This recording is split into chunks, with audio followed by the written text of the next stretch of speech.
Oh.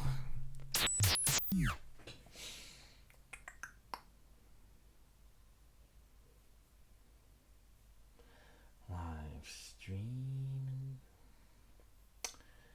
Here we go. Oh, 2 people watching already. Look at that. Okay, right.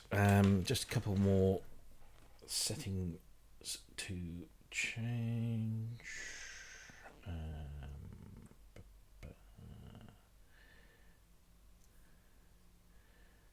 Bear with me, callers.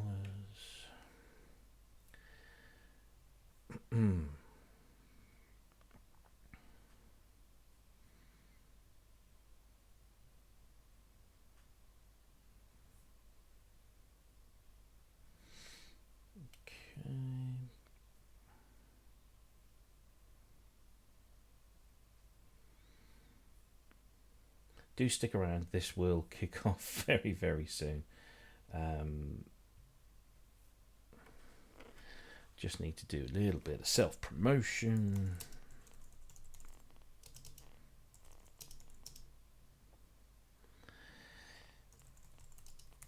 Do that.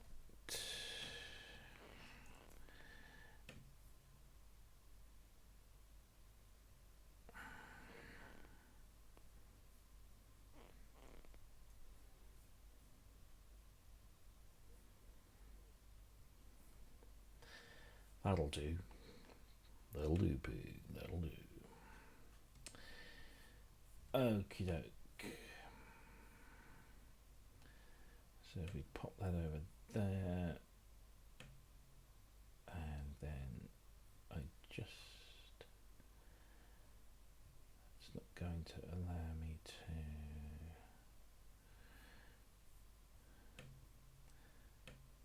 This is all very ad hoc. So bear with me. Right. That's the only problem is do that.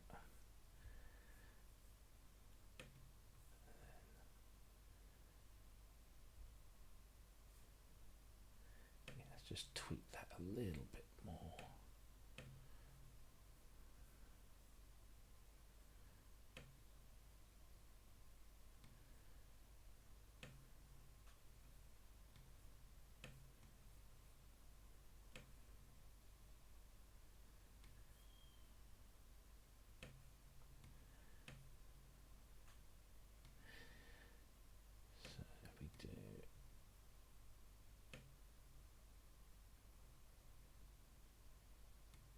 Do right. Yeah, and that means that I can now see the chat window and you can see me. Right, here we go.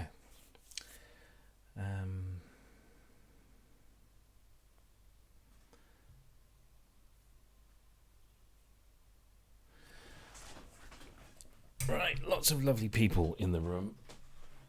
Welcome. Let me just get that there. So this is all very ad hoc. I've just thought, well, I've got a few minutes.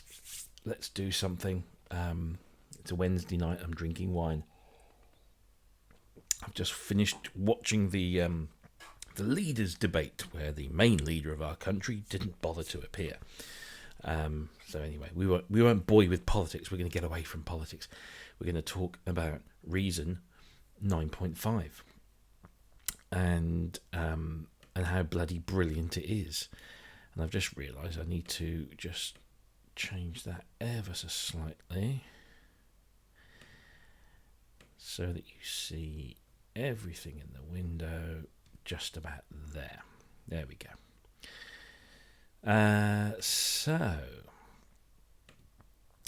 You may have heard in the music press, in the music production world, that Reason has moved to version 9.5, and it has brought with it one of the biggest developments, I guess, that Reason's ever had, and that is the addition of VST support. So Reason's been around for 17 years, pretty much. And in those 17 years, it has always been pretty much a self-contained environment. And it was only in the last few years did they open it up to third-party developers. But those third-party developers had to develop their material within the Reason framework, and that was rack extensions. Now, that was great. That was fantastic because it meant that third-party developers could come along and bring us their wares and wrap it up into the Reason paradigm, so to speak, and give us this functionality. But there were problems in as much as not many developers really signed up for it. Certainly not many big developers. So we didn't have Arturia sign up for it. We didn't have Native Instruments sign up for it. We didn't have UVI sign up for it, and a whole bunch of others. We did have Korg, but Korg just produced a couple of instruments. GeForce did a couple of instruments. Soft Tube did one or two. Yuhi did some and then said they weren't going to do any more. Rob Pappen was probably the biggest supporter, the biggest kind of well-known supporter from the VST world.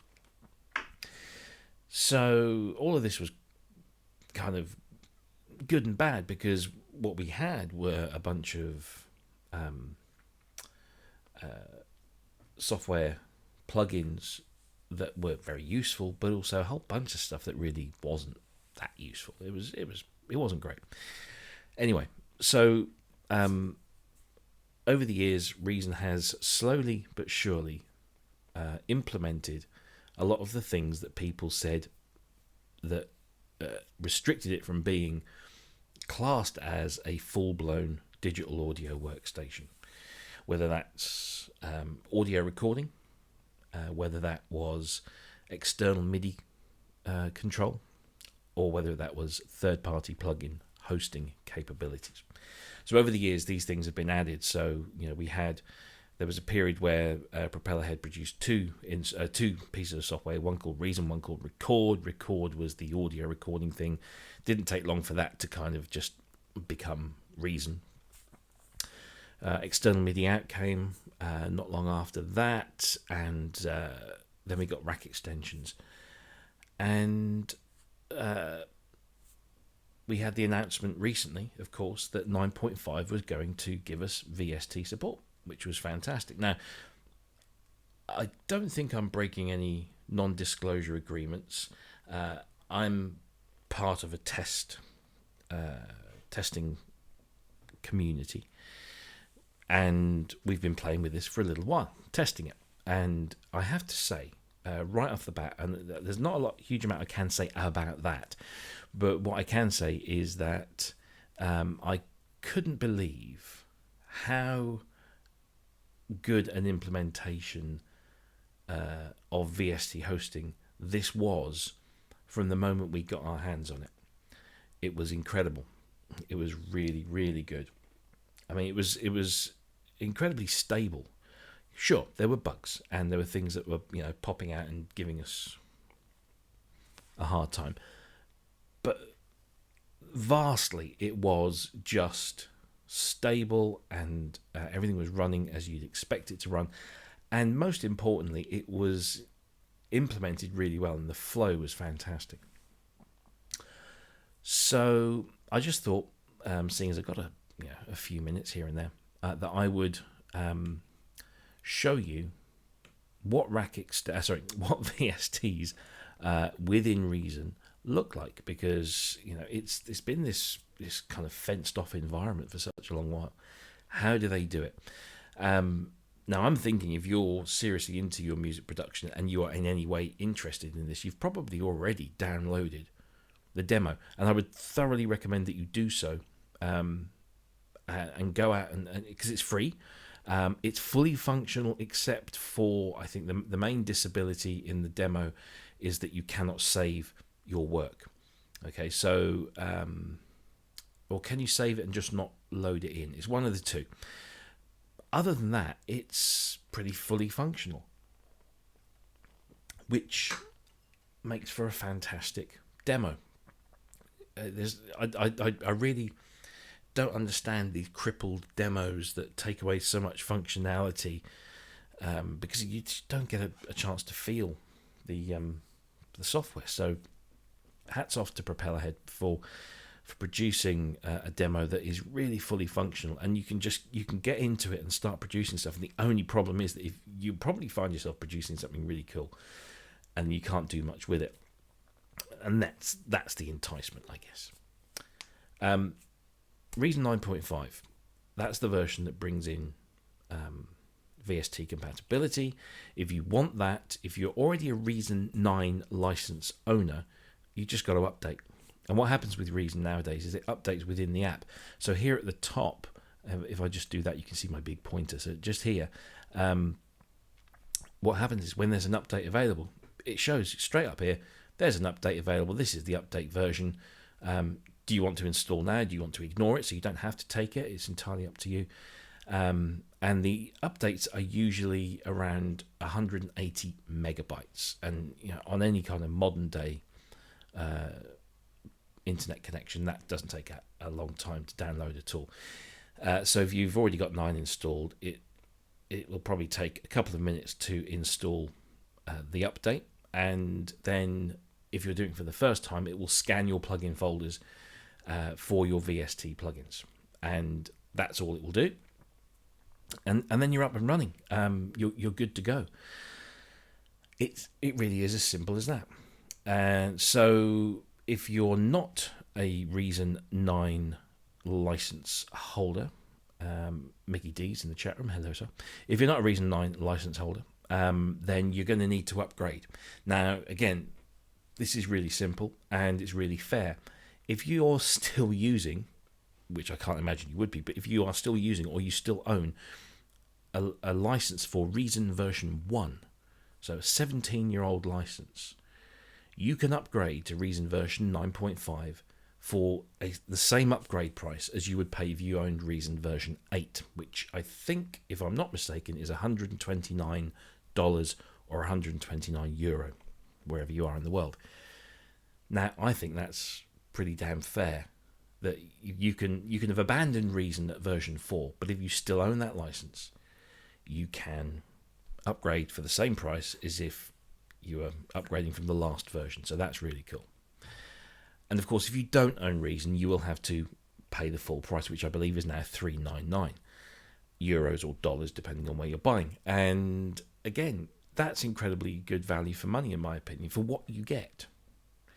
Which, if you're not familiar, I'm not going to go through what you get with basic Reason here, but explore it. It's worth it. So, let me show you, in case you're not aware, this is the Reason of it. So this is what happens. This is what loads up when you load up Reason for the first time. I believe this is pretty much the same layout as the default layout. I haven't changed it that much. You have essentially 5 sections to the Reason workflow, the Reason desktop. So the first section here on the left-hand side is the browser. So this is where you choose your instruments, your effects, your utilities, your sound library, and you can add folders here as you see fit. So you can have your favorites, you can highlight those, and you can also add in drives and folders within other drives so that you can quickly access the content there. And of course, all your refills here, your factory refills, these are the refills that you get with the product. So when you download the product, the whole thing is about 3 gigabytes, and over 2.5 gigabytes is sound library, and it's huge. It's really huge.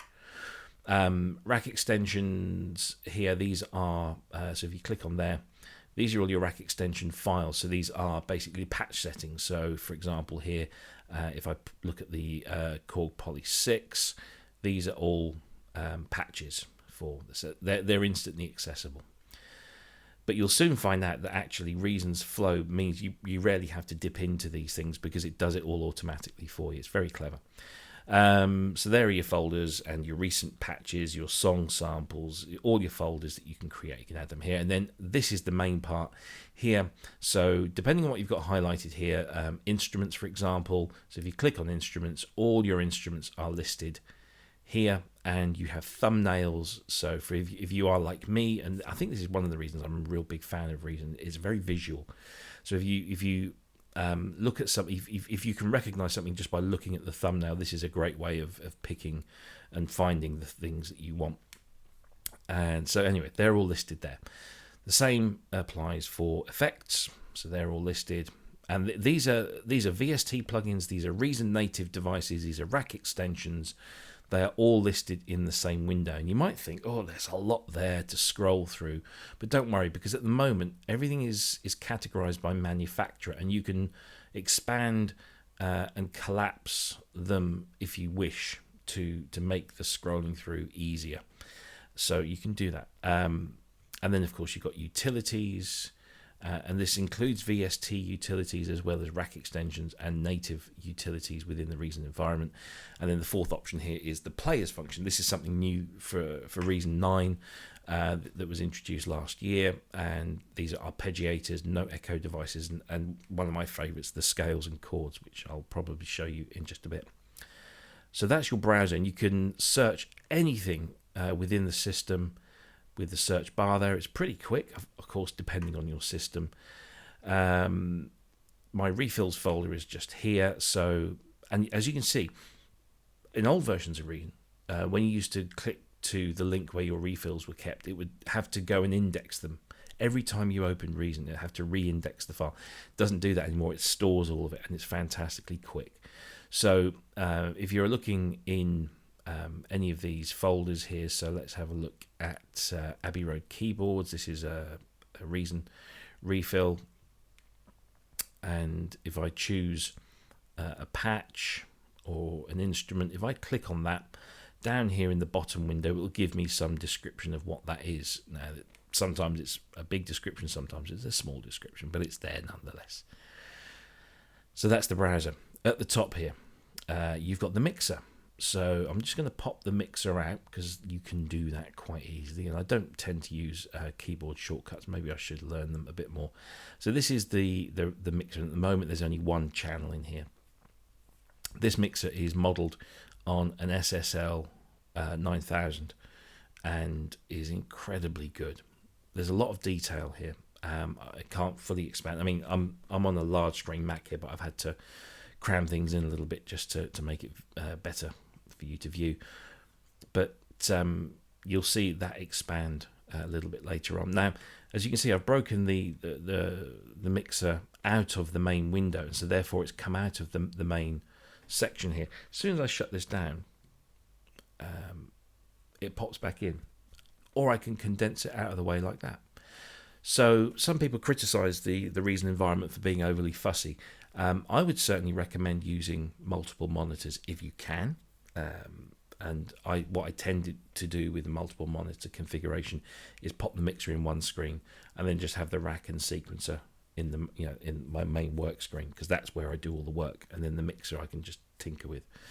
But we're showing you on one screen at the moment.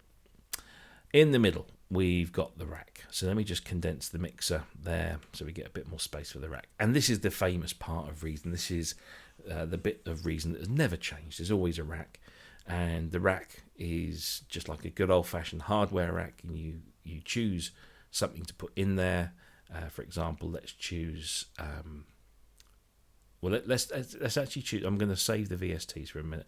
Let's choose a rack extension. So we'll put a Korg Poly 6 in there. And because this is a rack extension, everything, the interface sits within the rack. And so here you go. And this is...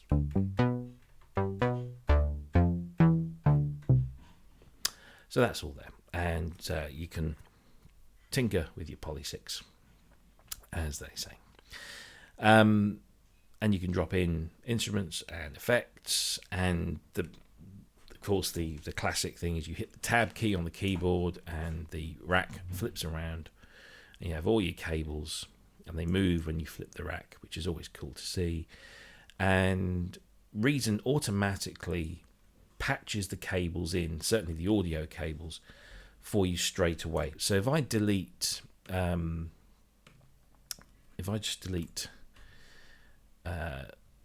Poly 6, so if I drop in that Poly 6 again, but I drop it in with the rack reversed,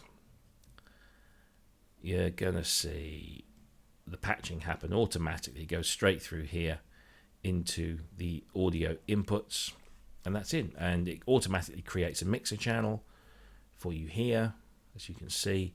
So it really is such a wonderful environment to work in, because you just drag and drop your stuff in there, and you don't have to worry about connecting everything and making sure everything's routed or routed in the correct fashion. So anyway, I realise I'm kind of blabbing on here about just Reason in general, but just wanted to give you an idea. So that's a rack extension. That's the rack. And then down here at the bottom, I'll just drag this up. You've got your sequencer, which is kind of a traditional sequencer that has a lane per instrument, and you can have multiple lanes for automation purposes or multiple takes. So if you're doing a vocal track, every time you want to do another version of the vocal track, it will create a sub lane, and so you can comp your vocals very easily. And a lot of people complain again about the Reason sequencer. I'm just very familiar with it, and I'm able to kind of whiz around it and use it quite quickly, so I don't really have a massive complaint. No, it's maybe not as efficient as some others, but it's efficient for me and the way I want to do things. So there you go. And of course it creates a sequencer lane every time you drop an instrument in. So that's enough about the basics of Reason. Let us now introduce you to VSTs in Reason. How do they function? How do they work? What does it look like? What does it sound like? So let's pick I don't know, let's pick this one here, the Synclavier. This is from Arturia's V Collection 5. This is the Synclavier V. And by dragging the instrument over, as you just saw there, it creates a rack unit. And within this rack unit, you can see that there's a little window here with a thumbnail of the instrument. And you've got an open button here that will open the VST editor window. You've got some patch selection here. You've got pitch and a pitch wheel and a mod wheel displayed there. You've got some meters over here on the right, so you can see your input and output. And as you see, MIDI note on and off, and so on and so forth. And you can turn the plug-in off and back on again. And underneath it, you have a CV programmer, and I will come on to this very soon. But this really makes Reason's implementation of VSTs, in my opinion, slightly better than everyone else's. And I know I'm probably biased, but I'll explain why later. Anyway, so you literally drag and drop your instrument, your VST instrument, which are all listed here, and you just drag and drop them over, and they appear as a rack unit here. If I flip the rack around, you can see that the back of the rack has audio input and audio output, and wherever those are active within the VST unit. So if your VST instrument is capable of receiving audio in for processing, then these green lights above the audio input would be switched on. In this case, this is not an option, and the audio outputs are switched on. Okay, but you can connect cables up if you wish to, and they will connect wherever it's possible to do so. The one interesting thing, of course, is this section here, is the sequencer control. You have gate and CV controls. Now what that means is that you can use the gate and CV patching capability of Reason, so that any Reason unit that has gate and CV, thank you very much, got my supper, any Reason unit that outputs gate and CV, which is all of them, can control another Reason unit that has gate and CV, which is all of them, including VST. So you can now interact with VSTs through Reason's gate and CV control. And you can also connect cables to the pitch bend and mod wheel, so you can use external, or just say external, non-VST modules to do that kind of thing as well. So it's a really cool implementation of VSTs within the environment. So if I want to play with the Synclavier, I just click the open button there, and it's going to open the window for me. Now this is you're going to see, I'm just going to have to shrink this a little bit because it's outgrown the frame of the window. There we go. Right. So this is Synclavier V, which is the Synclavier implementation within the Arturia V Collection 5, which is a lovely, lovely thing. Let me just get rid of that there. So this is a VST plugin. It's running in Reason.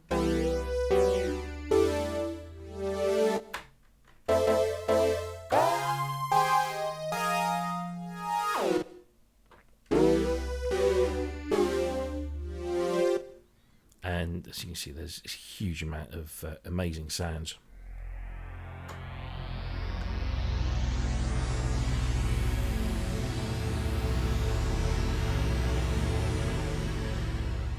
So lovely, we've got VSTs running in Reason, and I cannot tell you how excited I felt when I loaded this up for the first time.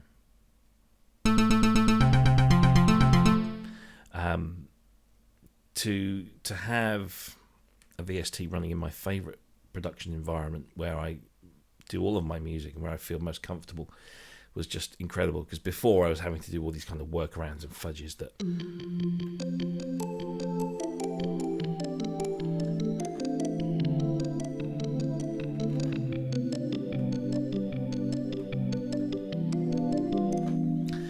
so yeah, it was really, really cool. So there you go, there's a Reason plugin working exactly as you would expect it to work. This is not a wrapper. This is not something that's kind of hosting a VST and something that's kind of a separate. It's actually being hosted within Reason. You have some buttons up here. These 4 buttons. First one is keep open. So that's basically pin it. So if you then move over here, it doesn't disappear. If I unpin it and go over here and select something else, it will go into the background. So that keeps it open. We've got the automate button, which as soon as you press that, you can you press that button, you can then start drawing in automation. So let's say I want to automate the attack. So I do that, and what you then see down here is it puts in an automation lane, so you can then just draw it in yourself. So you can do that straight from the VST panel. Remote allows you to assign any knob, slider or button that you have on your control surface to a knob, slider, button control on the screen.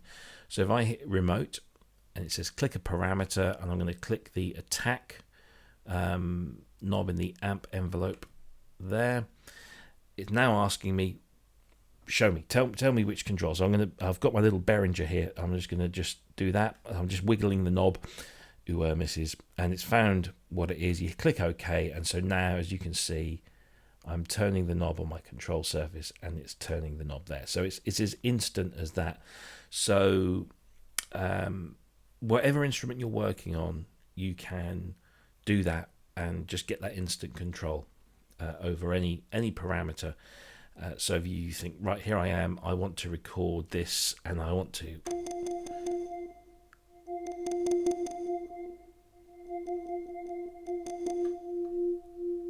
and you can then go and change that and do something else. It's entirely up to you. It's fantastic. The last button here is called screenshot, and screenshot you will probably only ever use once. When you load an instrument into Reason, or when it discovers a new VST instrument, it doesn't put the thumbnail in there itself, because that's something that is not generated by the VST developer. What it will do is it will actually put a little grey box in here, and I don't think I've got any that I haven't already captured, but it will put a little grey box, and in the little grey box it will have the word VST, or the phrase VST in the middle. And just to let you know that it's there, and you can drag and drop that grey box in. And should you not want to have the thumbnail, you don't have to have it.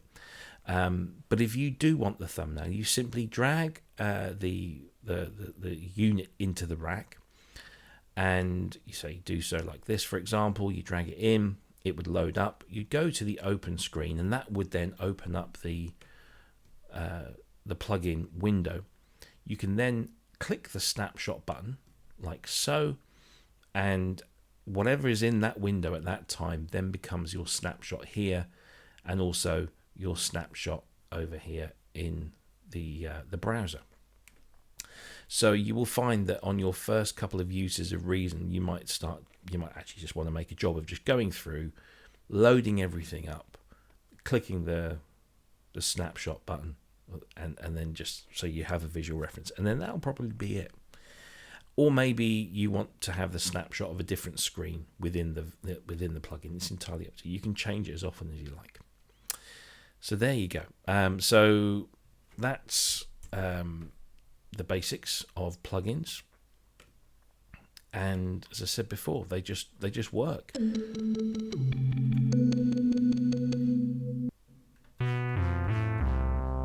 Okay, so that's a nice sound that we can work with. So what I'm going to show you now is how you can mess around with VST plugins using Reason tools. So one Reason tool that I like is the Pulsar Dual LFO. So I'm going to pop this into the rack. Okay, now this is an LFO. It has two LFOs here, and it can be used to control all manner of things, pretty much anything you want to connect it up to. Let me just open up the Synclavier V's panel here, the CV panel. So if I'm just playing these notes here, okay, that's nice, but maybe I want to use the LFO to modulate something within the Synclavier. Okay, so first of all, let's connect the CV output of LFO1 to the modulation CV input of the Synclavier. So now this LFO here within the Pulsar unit is going to be modulating whatever I assign to CV1. Let's crack open the window. Now let's see what. Let's have the LFO mess around with, let's see, I don't know, what do you think? That's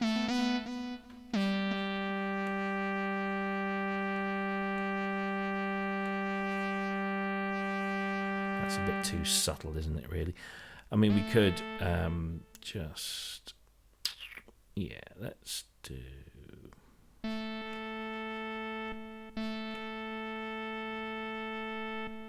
Let's just tell you what, let's crack open that. Okay, so let's actually have it mess around with the filter. Yeah, let's... Or we can do pan, as Mickey says. It's a little bit... This maybe I need to choose maybe something a different patch that's tell you what, let me choose, and again this will demonstrate something for you. So here we go. Let's with Reason, with rack extensions and native devices, if you wanted to swap an instrument for another instrument, you could just literally drag and drop the new instrument on the old instrument and it would be done. Works exactly the same for VSTs. So I'm going to drag the Mini V3 from Arturia's collection. I'm just going to drag it onto the Synclavier, and there it is, and it maintains the connection. So now let's do this.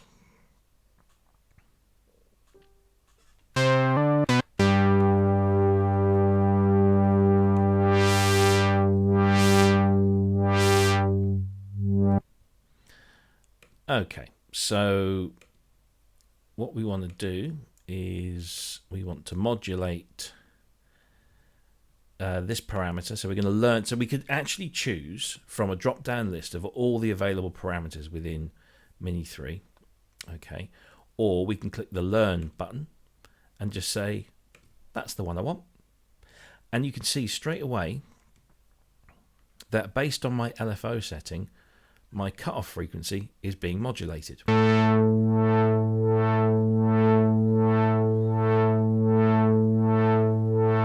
And if I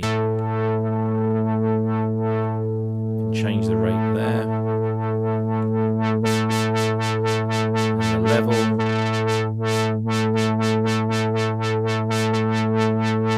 I can even change the LFO waveform.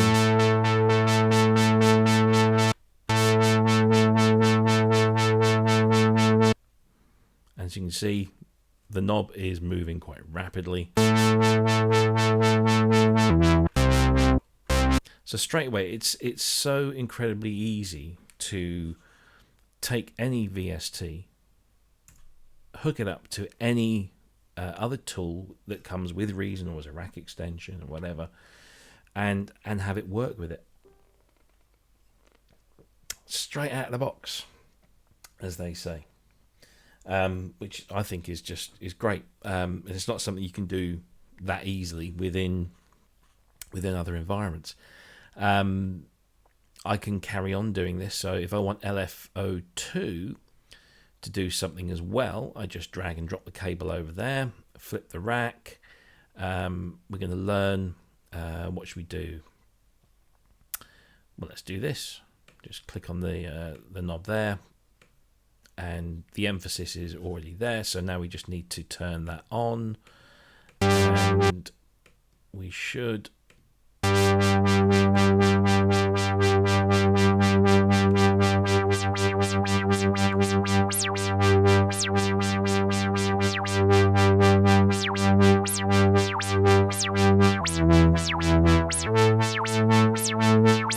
and you can see everything's being controlled from that, and it's just great. It's such a really cool way of messing around with the instruments. And that works for everything. And you can also change the bass values. So you change the bass values here in the CV program. It changes the bass values in the instrument itself. And you've got 8 different CV inputs that you can assign. So if you now want to take another utility, say for example, the matrix pattern sequencer, you can drop a matrix pattern sequencer in, flip that round, and you can take the CV and drop that into the Mini 3 as well. And we can, if we put this into, we can draw in a sequence, and we can then use that to trigger something within here. So how about let's just do something really kind of extreme. So we're going to learn, and we're going to go to, see if this works. This might not work, it might work. Not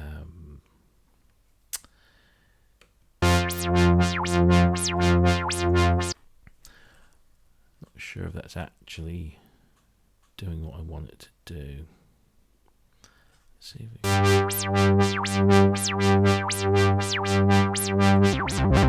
we go.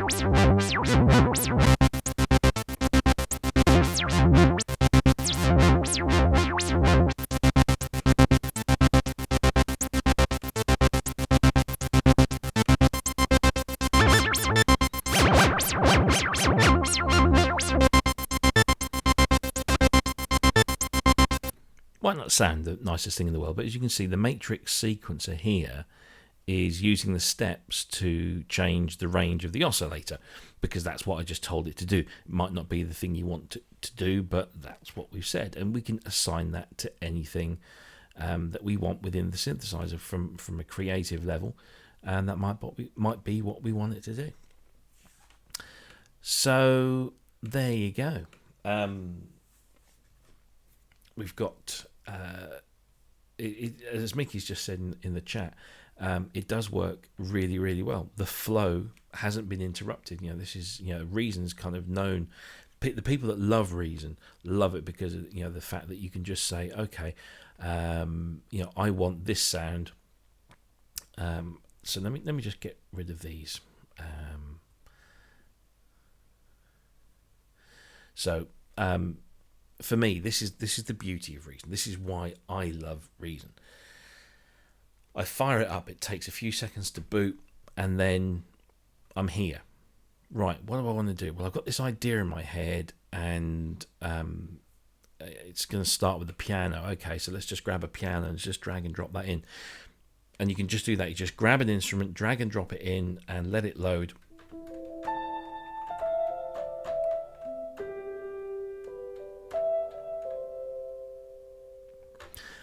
And I'm there. And so if I want to record that, so let's go.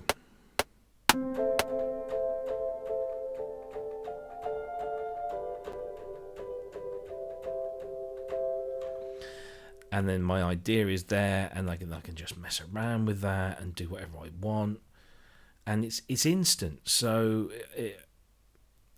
I'm able to do what I want to do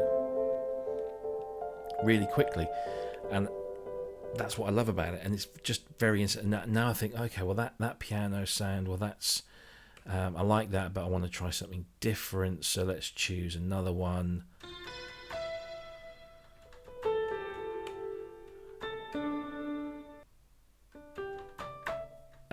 Yeah, okay.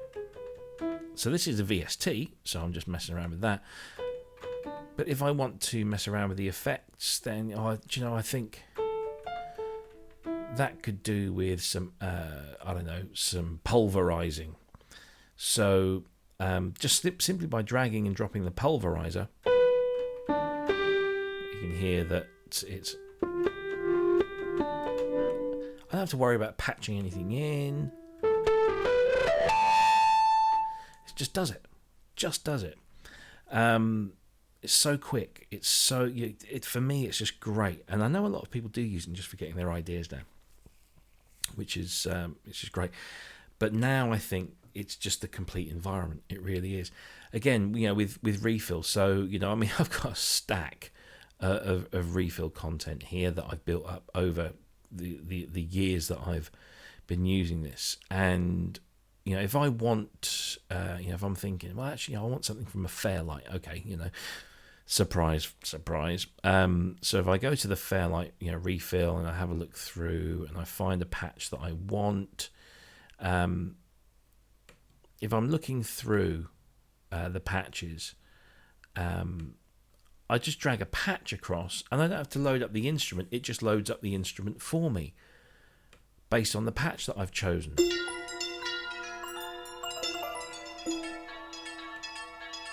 The effect still remains in place.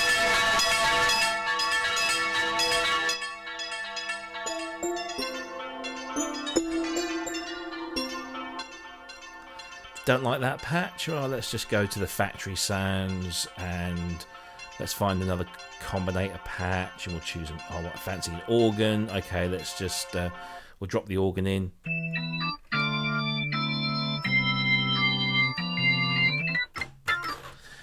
And there's me organ, as the actress said to the bishop.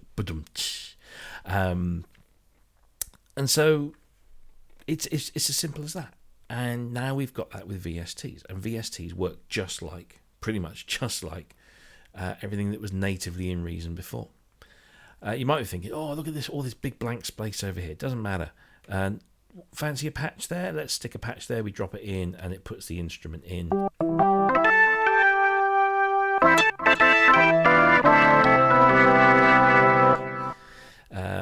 It's just so instant, which is just brilliant and absolutely love it.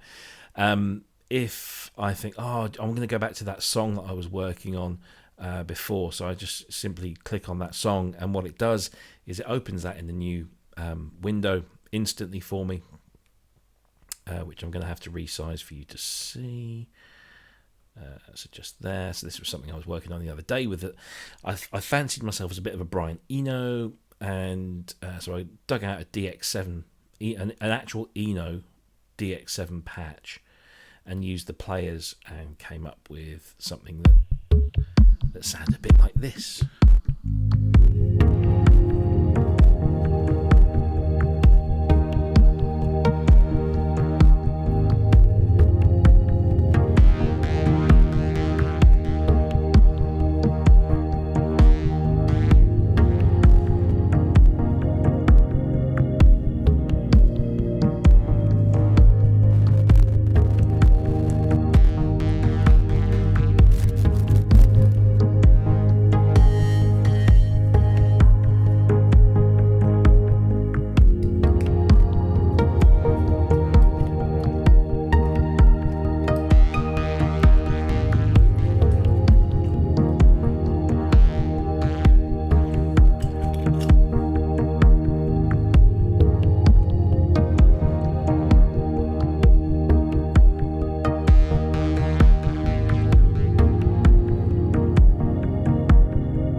Something that came, so I found a Brian Eno, an actual Brian Eno patch for the Yamaha DX7. Of course, propeller head have the PX7, which is their version of that, and I decided to mess around, and so the original patch sounds like.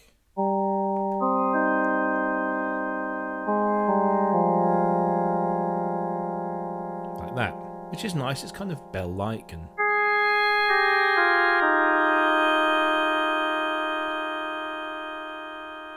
then I use a little bit of chorus,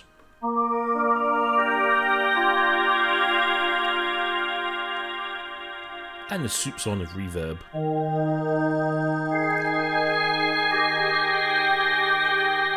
and it becomes something like music for airports.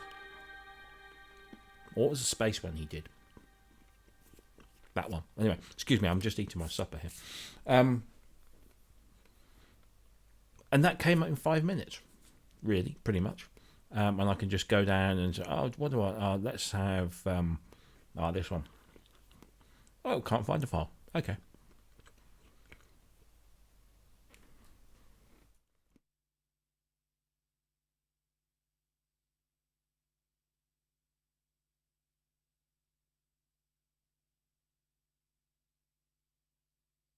So we'll do this one.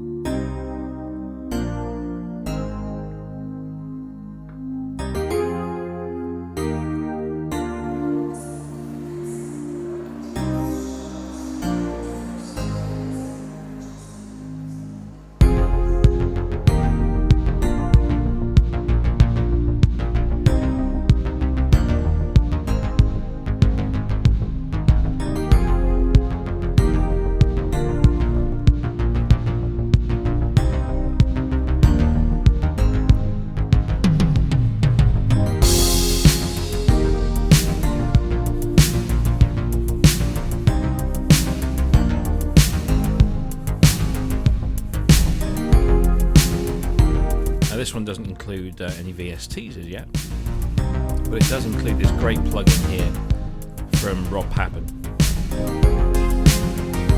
which will come into its own very shortly, because it makes me feel like I can play guitar when I actually can't.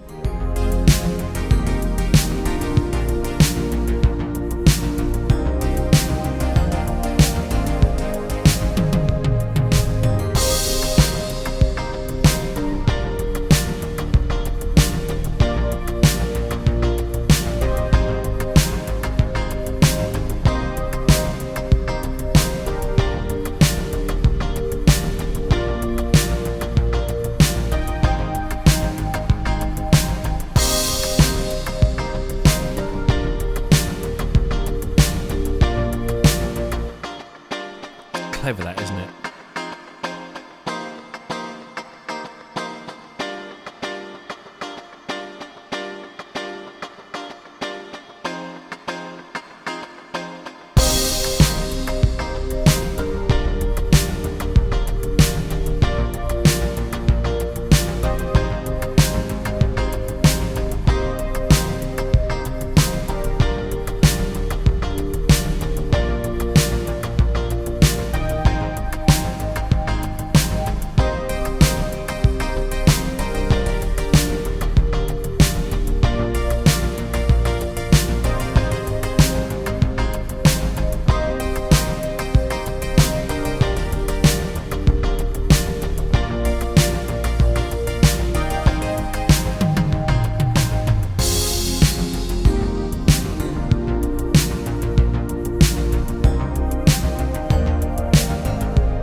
that's enough of that.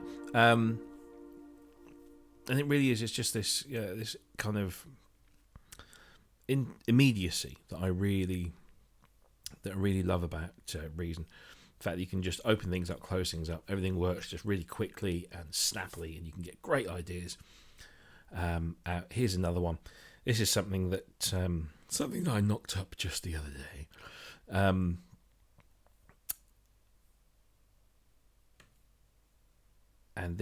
none of this is sampled. Okay, none of this is sampled. Sorry, no. One part of this is sampled, the drums. The rest is all Reason.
Turn the microphone up, that would help. There you go. Just a little something for you. I got a little something for you. But that's and let me show you something here. The one problem with Reason being such an immediate environment, something that you can just literally pick up and start writing with, is the fact that you look down this list here. These are all the little things that I come up with, and I don't. Sometimes I don't know why I name them the way I do. Sometimes I name them after a patch or something. But a lot of these are just 4, 8, maybe 16 bars of stuff that I've put together. And it really is. I mean, I'm terrible. I put this stuff in, and it sits there for fucking ages, and nothing happens. And every now and again, I'll go through it and say, "I'll have a listen to this." Let's choose this top one. I have no idea what this is. I can't remember what this sounds like.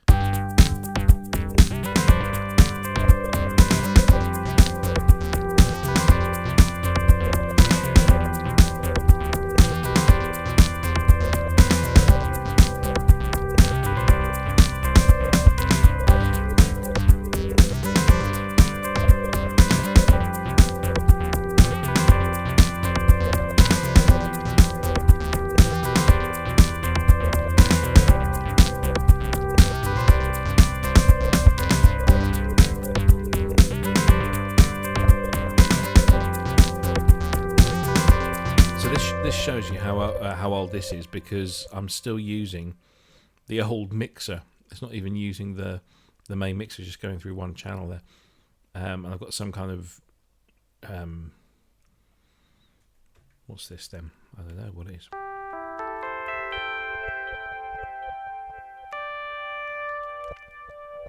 I got that and the drum beat.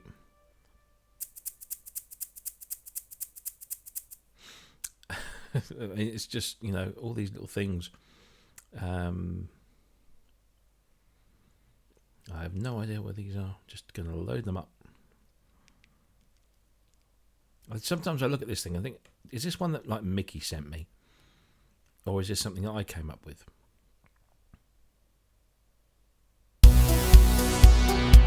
This sounds like a Mickey track.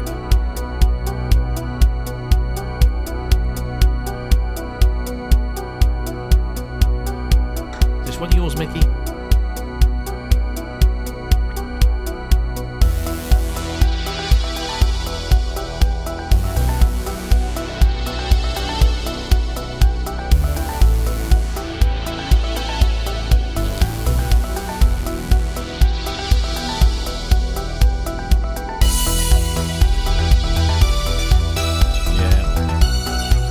Sounds like a Mickey track. Yeah, there you go. Let me tell you, guys and gals, how you can tell a Mickey Dodds track in Reason. Okay, he's gonna hate me for this, right? Every fucking thing has got individual effects on it, and I think just create one, maximize it, right? Just create one, because you're using the default settings. Create one, feed everything else through that, please. Don't create multiple. Just fucking look at the fucking size of the fucking rack. That's a Mickey Dodds track, boys and girls. The other way you can tell a Mickey Dodds track, bless him, machine gun snares. He loves his machine gun snares. So yeah, that's sitting in there. What's this one? I have no idea what this is. Oh, blimey. Oh, look at all that stuff it can't find. That's odd. Let's search the folder. No, search locations. See, some of these I haven't loaded up. There you go, it's found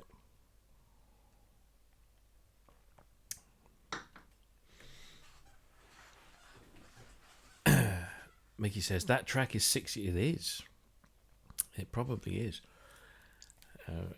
He's tamed it down since then. I should bleed my hope so. I'm going to regret going to look for all those files. It's because I moved hard drives, so I shifted everything from one hard drive to another one. Back up your hard drives, kids.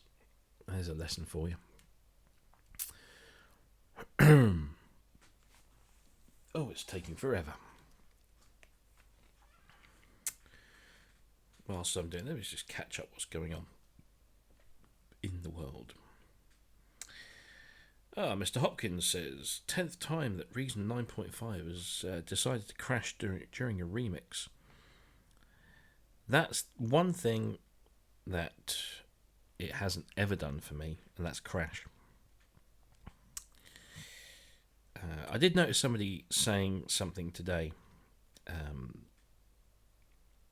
about how they thought that Reason 9.5 was absolutely awful because the performance was terribly poor, and then they were going on and on about it, ranting and ranting. It's shitty, it's awful, it's crap, it's this, it's that, it's that.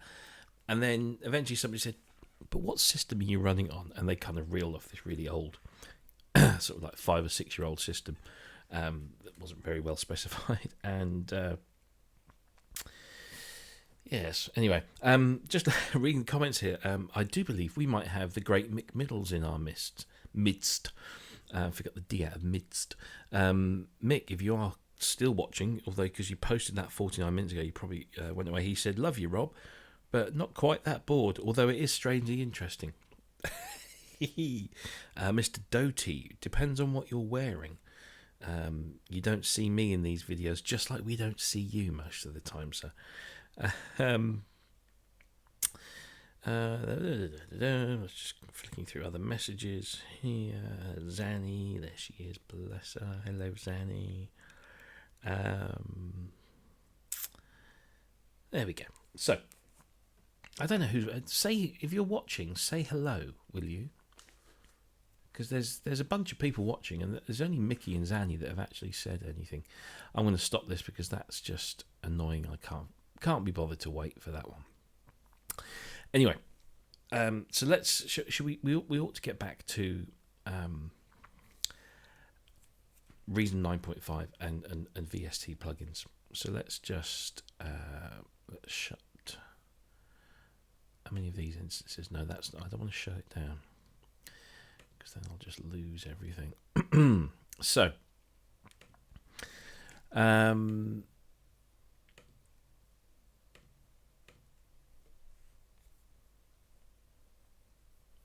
what should we do now? Let's have a look. So, one of the great things that I love about VSTs being in Reason now is the fact that I can now host UVI's Falcon. And Falcon, if you're not already aware, is one of the most amazing software instruments that's out there. And if Mr. Doty is watching, he's probably going, no, there's no such thing as an amazing software instrument. And I'm here to tell you that there is.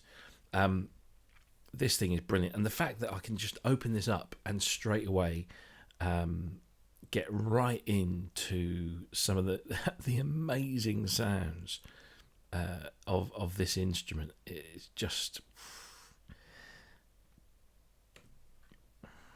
so.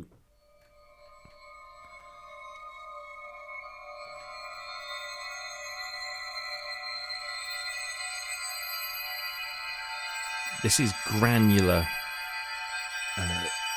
synthesis of a sample. This is basically, it's like having a piece of tape with a piece of audio on and having 5 different playheads that you can put at different places along that piece of tape and then move them at the same time backwards or forwards.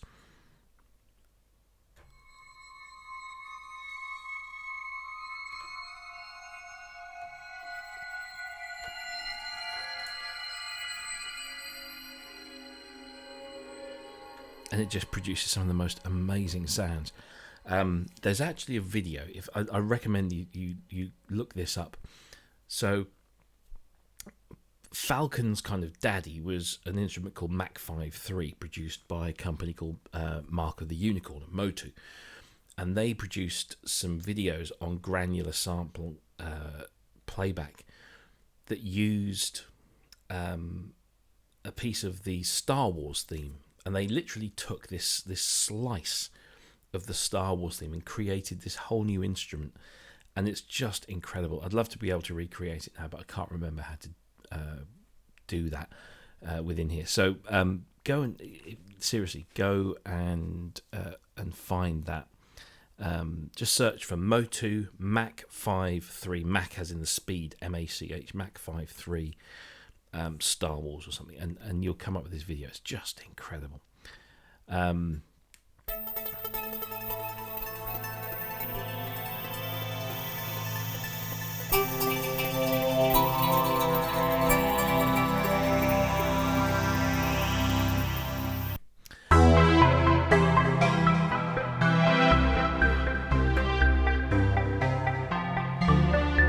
Cannot recommend this highly enough. Even if you just buy Falcon and just use the factory bank, it's such a good factory bank for me. And I will probably get shot down in flames for saying this. This pisses all over Omnisphere, in my opinion, because the depth of control that you have over anything is just amazing. So yeah, it's really good, and to be able to play around with this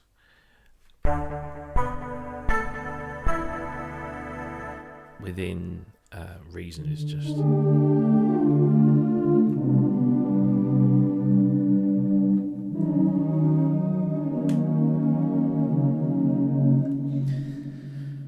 and of course you've got all the sample libraries that are available within that.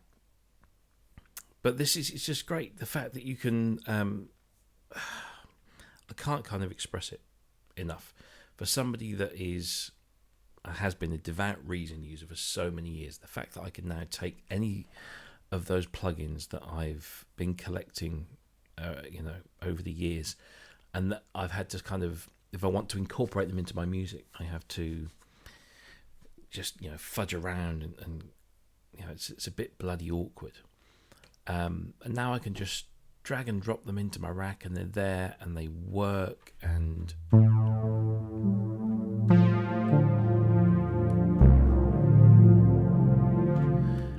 it's just so good to be able to do that. So yeah, I mean, some of these patches from GeForce are just incredible, and some of the instruments from GeForce are just incredible. Now I've got to remember that I'm going to choose this. I remember the chords now. I can't remember the chords. No.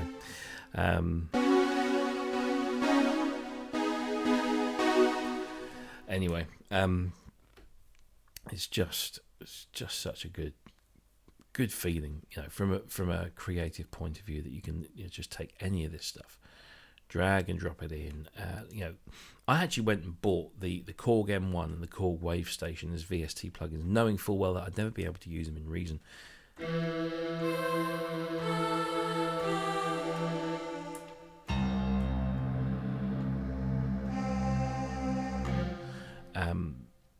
And now I can, which is just fucking brilliant. Where's that patch? That probably not going to show it to me now. Is it in the combis or the multis?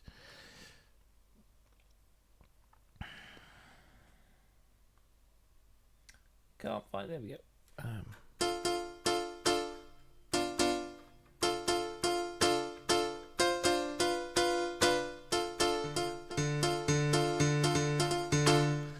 The old classic M1 house piano. And there is the other patch. There's a split somewhere that I have. I can never remember where it is. It's been such a long while since I messed around with this one. We have the organ bass on the left-hand side, and I'm not going to find it now, am I? I don't remember where it is. No. Anyway. And to be able to have these and just use them within Reason is just brilliant. So if you've got any questions, throw them up in the chat.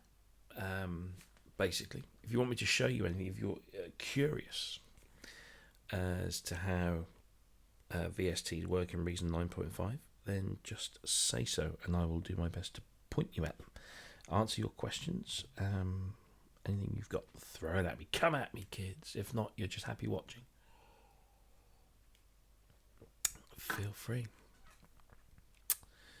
Trying to think if there's anything else that. There you go. I'll show you this while we're waiting. If you've got any questions, throw them in the chat room.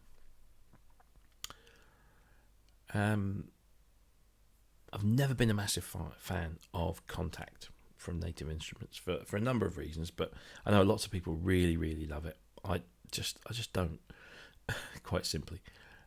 But there are some amazing libraries for it. And this is one. So Cinemagic, Sample Logic. Where am I get Cinemagic from?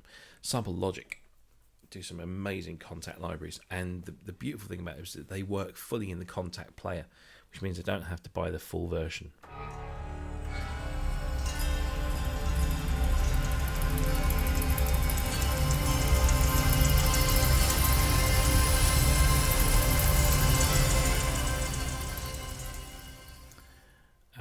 Which is just great.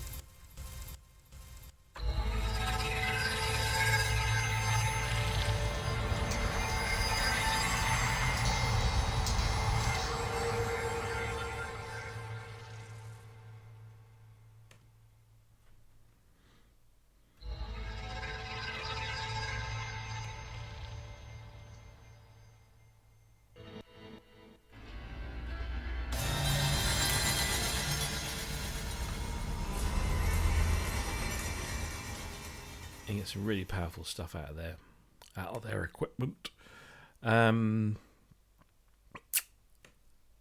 This is an old favourite of mine because my friend, who's no longer with us, designed the GUI for this. So whenever I see this, I think of my buddy.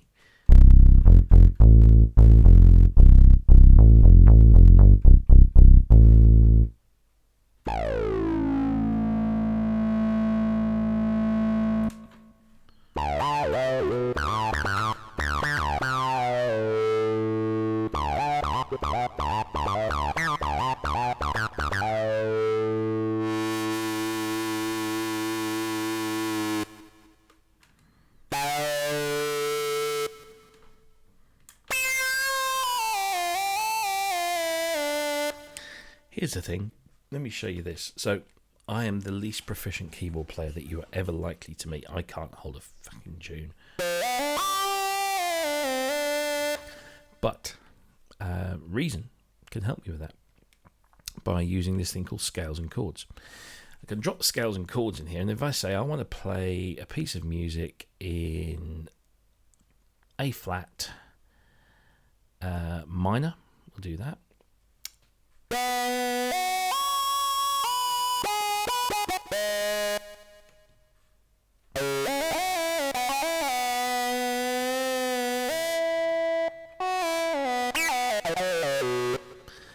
And everything I play on the keyboard, doesn't matter what key I hit, will always be in the key of A flat minor.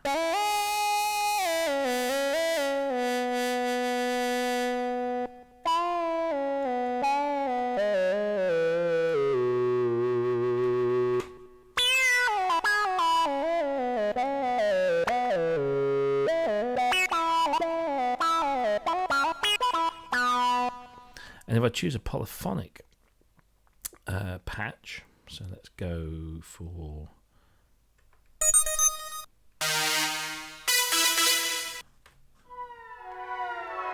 there we go.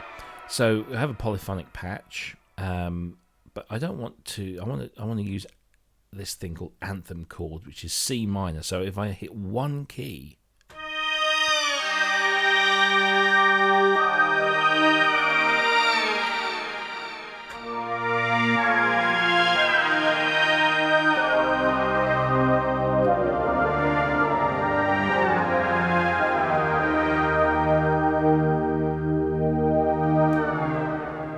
I sound like a fucking virtuoso.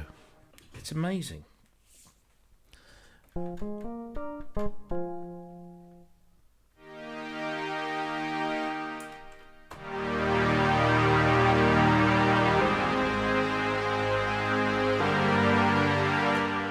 So I don't want to sound like a synthesizer. Say I want to sound like an orchestra.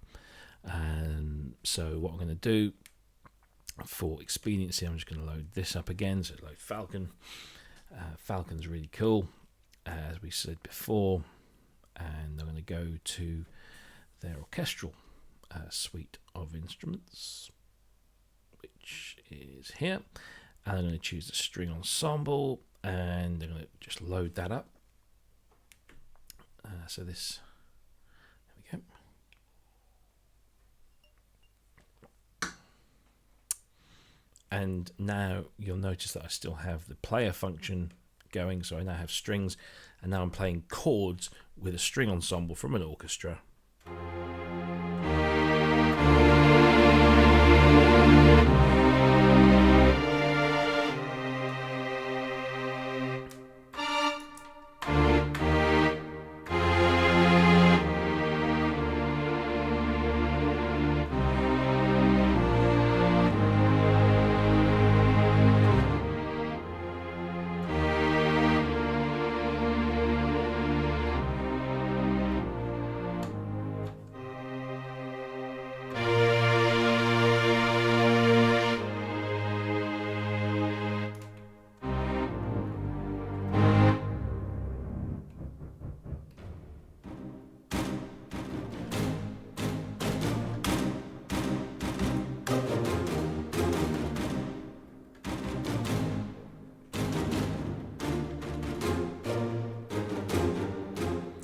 Part of the Caribbean feel to it, isn't it?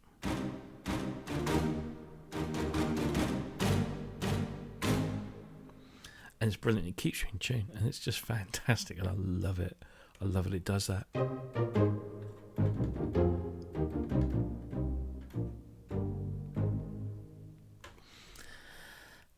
Anyway, losing listeners by the moment, so I think I might just sign off and say goodnight and finish my wine.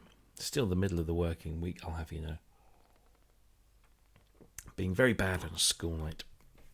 But anyway, I hope that anyone that's been watching has been able to gain some kind of insight into my little world of reason, and of course Reason 9.5 and the whole hosting of VST stuff.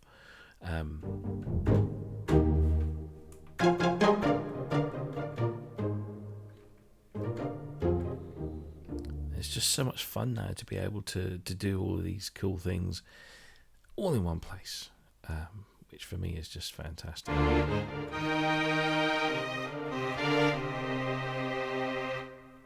And to be able to combine that with all the things that I've loved for the last kind of 15 years. So things like Alligator, for example.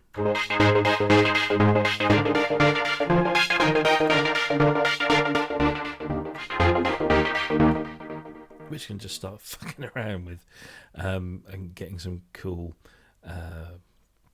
stuff going on. It's just, yeah, it's just great.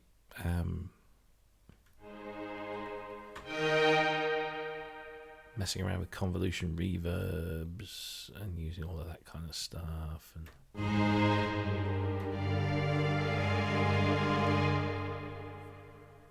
lots of fun. So how does an orchestra sound in the Propellerhead studio? We haven't, where those patches gone? I don't know where they've gone. Anyway, oh, maybe that's because I've got to have this open. No, it's not going to play.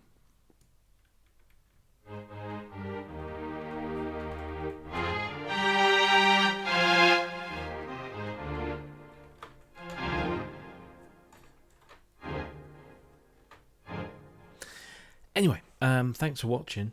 Hope you enjoyed that. And maybe I'll do something a bit more professional when I've got a bit more time. But there you go. Thank you ever so much. Take the greatest of care, and wherever you are in the world, love everyone else.